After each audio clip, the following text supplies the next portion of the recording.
ओम नमः शिवाय। हर हर महादेव। ओम नमो भगवते वासुदेवाय नमः।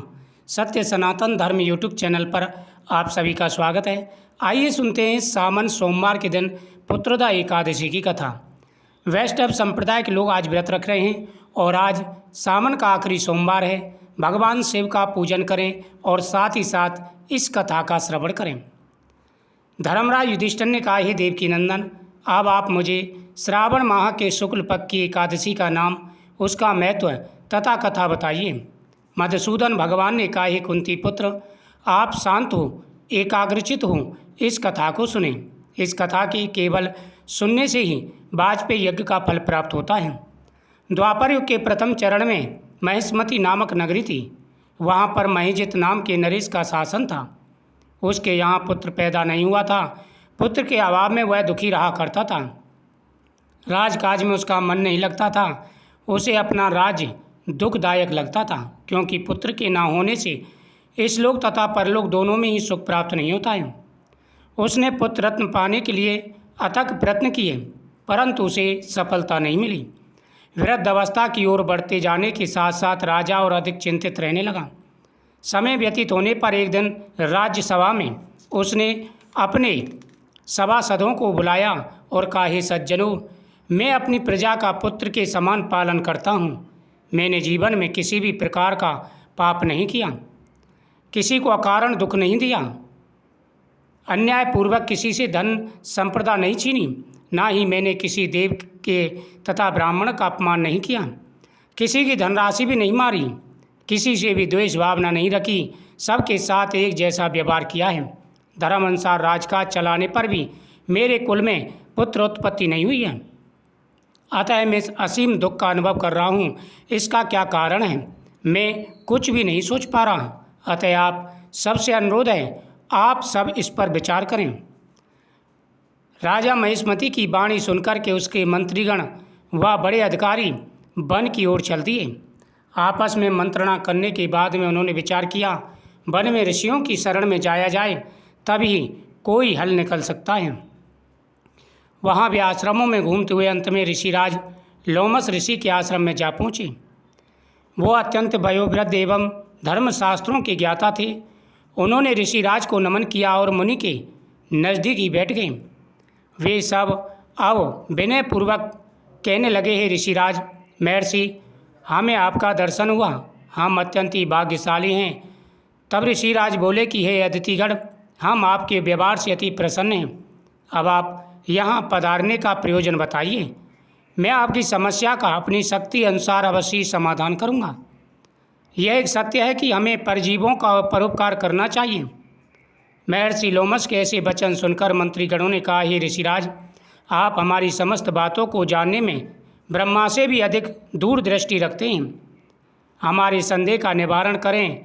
हम महिष्मतीपुरी नरी के राजा की प्रजा हैं। वह नरेश पुत्रवत हमारा पालन करता है और वह धर्मपरायण और प्रभु भक्त भी है। इतना दयावान और धर्मात्मा होने पर भी वह पुत्रहीन है। हम प्रजाजन भी उसके दुख से दुखी हैं। हमें पूरा यकीन है आप हमारे नरेश के, हमारे राजा के इस दुख का निवारण करने का उपाय अवश्य बताएंगे, क्योंकि महान पुरुषों के दर्शन मात्र से ही समस्याओं का हल निकल आता है। इस पर लोमस ऋषि ने हमारी बात सुनकर के, यानी प्रजा की बात सुनकर के नेत्र बंद कर लिए और राजा के पूर्व जन्म का हाल देखने लगे। कुछ समय बाद उन्होंने नेत्र खोलकर कुछ सोचकर बोले, हे सभासदों, मैंने आपके राजा के पूर्व जन्म का हाल जान लिया है, क्योंकि धन, पुत्र, स्त्री सभी पूर्व जन्मों के कर्मों के कारण ही प्राप्त होता है। आपका राजा पूर्व जन्म में एक अत्यंत ही निर्लज्ज तथा दुष्कर्म करने वाला मनुष्य था। वह गांव-गांव घूमकर दुष्कर्म किया करता था। एक समय वह 2 दिन से अत्यंत व्याकुल तथा भूखा था। वह ज्येष्ठ माह के शुक्ल पक्ष की एकादशी का भक्त था। दोपहर के समय वह प्यासे बेचैन हो एक सरोवर पर जल पीने के लिए पहुंचा, तो उसने वहां पर तुरंत की ब्याही हुई गौ को जल पीते देखा। आपके राजा ने उस गाय को जल पीते हुए देखा तो उसे हटा दिया, उसको वहाँ से भगा दिया और स्वयं जल पीने लगा। उस दुष्कर्म के कारण ही राजा को यह दुख भोगने पड़ रहे हैं।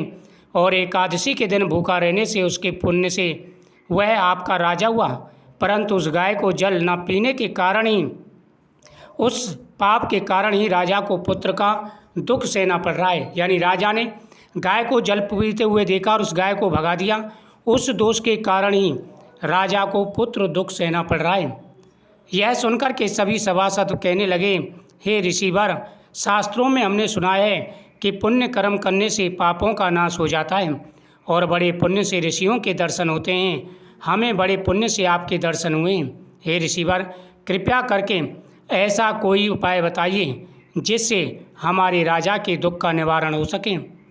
यह सुनकर के सभी कहने लगे कि हे प्रभु, आप तो ब्रह्मा के समान ज्ञानी हैं, तपस्वी हैं, कृपया करके हमारे इस दुख का निवारण कीजिए। इतना सुनकर के लोमस ऋषि कहने लगे, हे सभासदों, हे प्रजाजनों, आप चिंता मत करो। देखो, सावन मास के शुक्ल पक्ष की एकादशी है, इसका व्रत करो, प्रजा पूरी करे राजा के साथ में और इसका फल राजा को समर्पित कर दे तो राजा को अवश्य ही पुत्र का सुख प्राप्त होगा।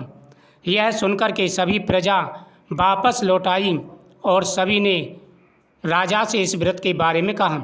राजा ने कहा, हे प्रजाजनों, आप भी इस व्रत को करो। और राजा ने भी यह व्रत किया। इस व्रत के प्रभाव से राजा को सुंदर पुत्र की प्राप्ति हुई। भगवान श्री कृष्ण कहते हैं, हे नरेश, हे धर्मराज युधिष्ठिर, यह एकादशी बहुत बड़ी एकादशी है। इस एकादशी का व्रत करने से सभी प्रकार के मनोरथ पूरे हो जाते हैं, धन बढ़ता है, सुख और समृद्धि बढ़ती है तथा जीवन में आ रहे सारे कष्ट दूर होते हैं। भगवान प्रसन्न होकर के आशीर्वाद देते हैं। आप सभी को इस दिन एकादशी का व्रत अवश्य करना चाहिए। एकादशी के दिन नियमों का पालन करें। एकादशी के दिन झूठ ना बोलें, किसी से अपशब्द ना बोलें, साथ ही साथ घर के अंदर मीट मांस का प्रयोग नहीं होना चाहिए। घर के अंदर सात्विक भोजन बनाए, मन को भी पवित्र रखें, अतिथि का सत्कार करें, किसी का अपमान ना करें। अगर पूरे नियम के साथ में एकादशी का व्रत किया जाए और उसका फल भगवान को समर्पित किया जाए तो मनोकामना अवश्य पूरी हो जाती है। अपने सामर्थ्य के अनुसार दान पुण्य करें, गौ का पूजन करें, ब्राह्मणों की सेवा करें, अतिथियों का सत्कार करें। इससे इस एकादशी का पूर्ण फल प्राप्त होता है और सभी प्रकार की मनोकामनाएं पूरी होती हैं। ओम नमो भगवते वासुदेवाय नमः मंत्र का जाप करते हुए नियम के साथ में एकादशी का व्रत करना चाहिए। साथ ही इस दिन ध्यान रखें कि आप घर के अंदर पवित्रता रखें और फलाहार का ही सेवन करें। आलू, कूटू का आटा, सिंगाड़े का आटा, इन सभी का प्रयोग करके ही आप व्रत रखें। पूरे नियम के साथ में इस व्रत को रखें, आपकी प्रत्येक मनोकामना पूरी होगी, भगवान का आशीर्वाद प्राप्त होगा और आपकी मनोकामना पूरी होगी। तो सोमवार का दिन है, भगवान शिव का दिन है, बड़ी एकादशी है, तो आप भगवान शिव की पूजा भी करें और साथ ही एकादशी का पूजन भी करें। आपकी प्रत्येक मनोकामना पूरी होगी और जो भी अड़चनें आपके जीवन में आ रही थी, सारी समस्याएं आपकी दूर हो जाएंगी। ओम नमः शिवाय, हर हर महादेव।